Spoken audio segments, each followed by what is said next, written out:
we are remembering football legend John Madden. The Hall of Fame coach and broadcaster has died at the age of 85. And so many have been sharing how John Madden's career has impacted their life, their love for the game. Denver Broncos quarterback Peyton Manning says he called Coach Madden the day he found out he was being inducted into the Football Hall of Fame. We had a great long conversation. He says, I always appreciated his friendship and support of my career. And the Washington football team head coach Ron Rivera sharing that Madden was a mentor to him. Coach John Madden was an NFL icon, he writes, who played, coached, and gave his name to a video game. But to me, he offered his time, wisdom, and coaching insight.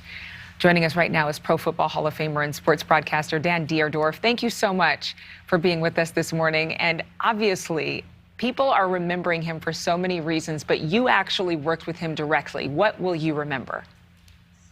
Well, first of all, I think people, because John Madden accomplished so many different things in so many different arenas, I think it's important to start with the reason that he's a Pro Football Hall of Famer, and that was because of his prowess as a coach, a Super Bowl winning coach.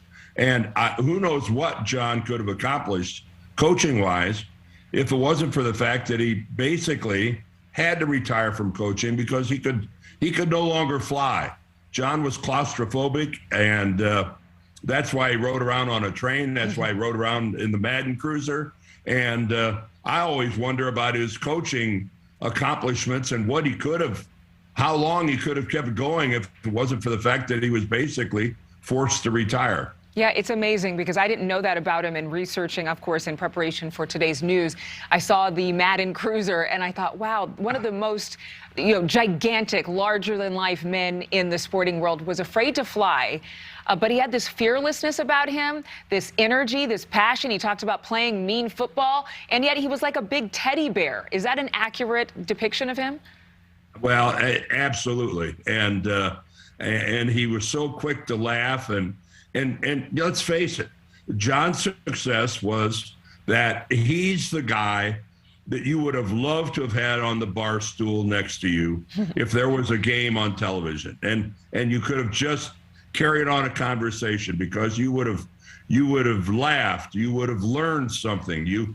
And every one of us, and I was in sports television for 30 years doing the exact same job that John did.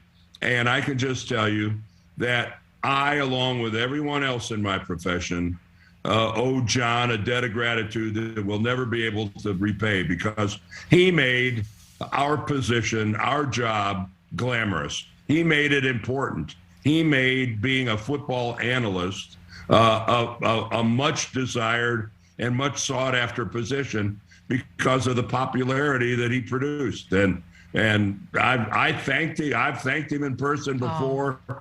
John was a friend to everybody. Well, and that's what I hear in your voice. You talk about the fact that he opened this door of status for other sports broadcasters just from his singular career. What do you think he would say, or what advice from his life can we take away? How can we all live a little piece of John Madden's life and wisdom from everything that he did? How can we be better humans or better in our own professions? That's a great question, and I would, I think if John was here and answered that, he'd say, just find something you love, find something that you're passionate about.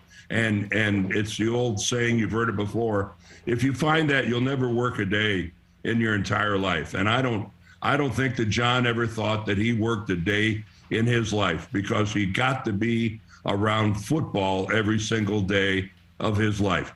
And the only thing I can tell you is find me a person that has anything negative to say about John Madden, and I'll say, A, you're an idiot, and B, you never met him. I love your honesty, and I love that you're standing by your brother. Thank you so much, Dan, for being with us. And again, what a life. May we all live a little slice of that and be humble as he was. Thank you again, and a happy weekend for you on the heels of retirement. Good luck in Miami this weekend as you call Michigan versus Georgia. Yes, we got a big game Friday night. Go Blue. Go Blue it is. Yeah. Thank you so much for watching. Make sure to click on the red subscribe button below so you can get more of NewsNation's fact-driven, unbiased coverage.